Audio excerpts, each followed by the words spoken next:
Salut à tous, c'est Janvier, donc je vous propose de personnaliser votre CSS, la feuille de style CSS de votre thème Catchbox Child. Donc il faut aller le sélectionner ici, feuille de style. Et c'est tous ces paramètres là qu'on va modifier. Alors ça paraît un petit peu compliqué pour celui qui ne comprend pas ce langage là. Donc c'est pour ça qu'on va le faire ensemble en vidéo. Donc on va utiliser Firefox pour voir à chaque fois quel bout de code il faut modifier. Je vais vous montrer avec l'outil développeur, c'est très simple. Donc voilà Firefox. Donc la première idée c'est ce fond blanc, je voudrais le faire disparaître. Donc on va dans Outils, on va dans Développeur web, on coche Outils, et vous voyez ici il y a quelque chose qui apparaît. Et donc ce qui m'intéresse moi c'est l'inspecteur. Voilà, l'inspecteur me permet de survoler des zones. Là je survole toute la zone entière. Je clique dessus et je sais que c'est la zone qui s'appelle Header Branding, c'est écrit ici. Et donc si on se déplace là, ici sur la gauche, vous avez le code qui est généré. Et on voit bien qu'ici qu'au niveau de branding, on lui a donné une couleur de fond blanche. Enfin, il faut connaître les codes couleurs. En fait, ici, c'est les couleurs RGB 255, 255, 255, et mis bout à bout, ça fait du blanc. Donc c'est ça qu'il faut aller modifier dans la feuille de style. Donc il faut rechercher branding et il faut virer le 0. Alors on y va. On y va, c'est là.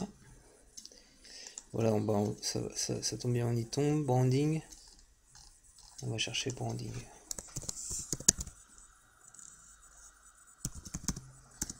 Voilà. C'est cette partie-là qu'il faut supprimer. Voilà.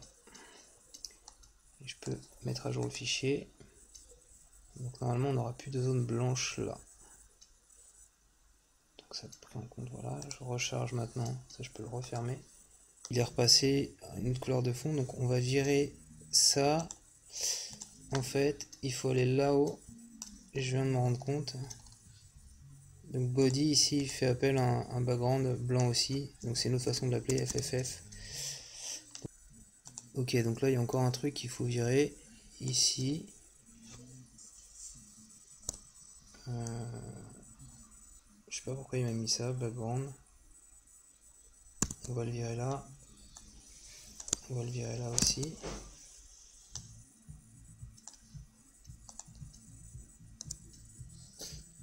Réessayons. Plus besoin. Voilà. Donc on a pu notre problème. Le problème qu'on a maintenant, c'est le logo, il faudrait qu'il soit centré plus haut. Et du coup, ça faudrait que tout ça, en fait, toute cette zone devrait être beaucoup plus haut dans la page. Donc ici, il doit y avoir un espace qui gêne. Qu'est-ce qui se passe d'ailleurs si on fait ça? Donc, on va essayer d'identifier ça tout de suite avec l'outil développeur, toujours.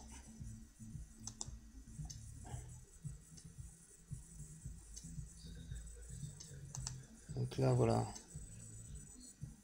On voit qu'il y a une zone d'espacement, padding là sur la droite, qui est assez importante. Donc c'est ça qu'il va falloir neutraliser, mais il y a encore une petite zone ici.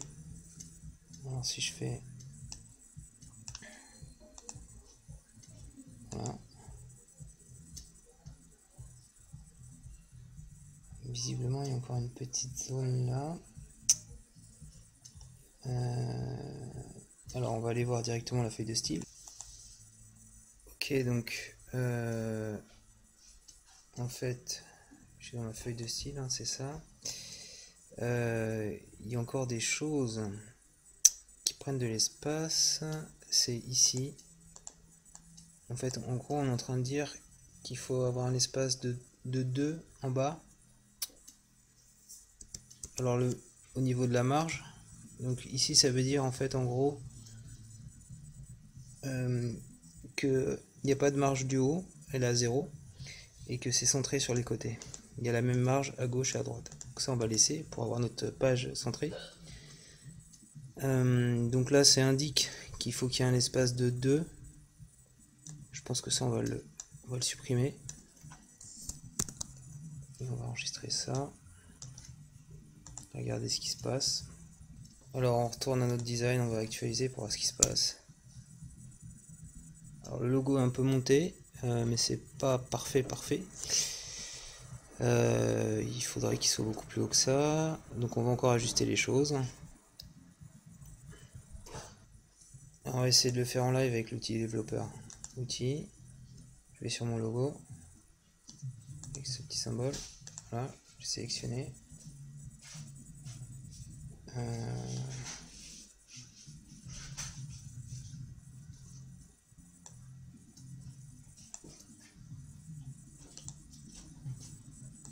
marche à 0.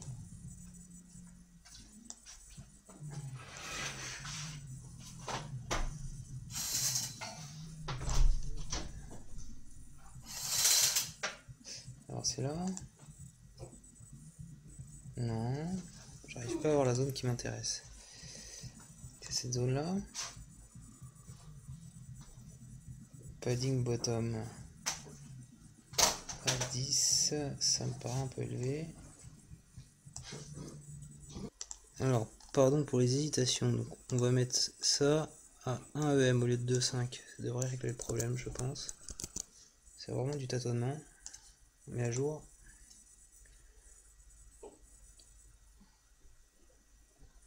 On regarde ce qui se passe. Actualise. Voilà, donc là ça a bien levé. Le logo il est centré. Et donc il n'y a plus que cette couleur là, fond gris, à virer. Et à baisser le truc un peu. Parce que là ça mord, il faudrait qu'il se baisse un peu. Donc on voit là très clairement qu'il y a une couleur ici qu'on va supprimer. Hein, on va pas mettre de fond. Voilà. Et ici au niveau de la marge, donc le premier c'est décalage vers le haut, il y a 0 pixel, il faudrait décaler de 10 pixels vers le haut pour que ce soit un peu plus bas. Donc on va faire ça de suite. Donc j'y suis, branding access. Donc tout ce qui est background ici je supprime, purement et simplement.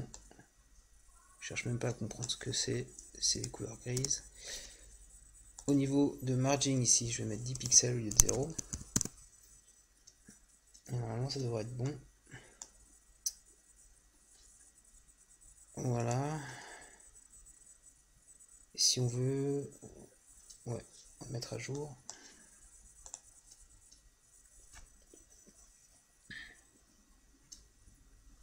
Voilà, je pense qu'on est à peu près bon. Vérifions.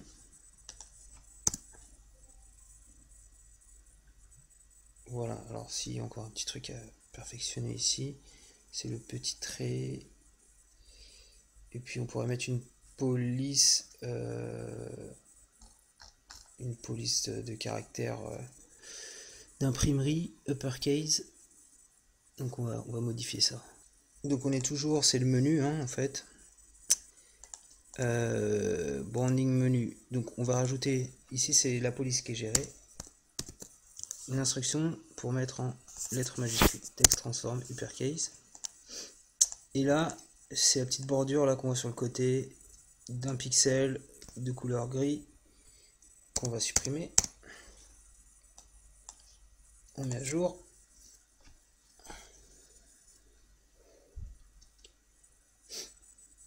On regarde, on recharge à nouveau. Voilà, donc c'est un peu plus conforme. C'est en police de caractère. Le logo est bien centré. Vous voyez, c'est au niveau du CSS, il faut faire quelques petits ajustements. Alors on va juste vérifier en responsive ce qui se passe. Voilà, c'est ce que j'avais anticipé. Donc c'est décalé, ça va pas, parce qu'il a mis un méga espace, et ça on peut le voir, toujours avec l'outil développeur web. Dans l'âge groupe, voilà. Donc là il se met dans la configuration responsive, et je sais vraiment pas pourquoi, il nous a mis un espace qu'on voit ici là de 5,625 EM au niveau du padding, donc on va modifier ça tout de suite. Donc on y va, c'est au niveau de la partie responsive. Donc c'est quand on appelle les médias, c'est en fin. Alors voilà, il a défini des propriétés pour différentes tailles d'écran. Alors si je cherche iPad, voilà. Voilà, ici on fait une référence aux différents types d'écran. différentes résolutions. Et donc je l'ai vu tout à l'heure, c'est quand on est sur des... Voilà, celui-là là, par exemple, on va pas mettre ça, on va mettre un EM. Quand on est sur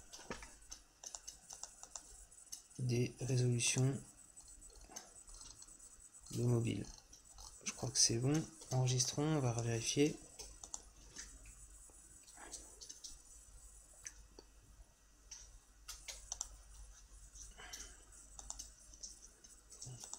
Voilà, comme ça ne va pas. Si je recharge, voilà, ça va à peu près. Ça, on peut aussi le pousser un peu plus sur le haut. Alors, si on fait développeur web, c'est quoi? C'est outils. Au survol de ça. Voilà, on voit qu'il y a padding 14 pixels. C'est beaucoup trop. Voilà, dans Access Menu Header pour les tailles d'écran comme tout à l'heure, 767. Donc on y va. Alors on redescend, c'est voilà, c'est celui-là, Access Menu Header Container. 14 pixels, ça me paraît élevé. On va diviser ça presque en deux, 6 pixels. On met à jour. Donc c'est pour le haut et le bas. Avoir un espacement de 14 pixels. Quand on passe sur les petites résolutions d'écran. Voilà, on remet. Ça met plus besoin. On ferme ça. On remet comme ça. J'actualise et vous allez voir, ça va remonter d'un cran. Voilà, un peu plus convenable. Donc ici on gère nos menus.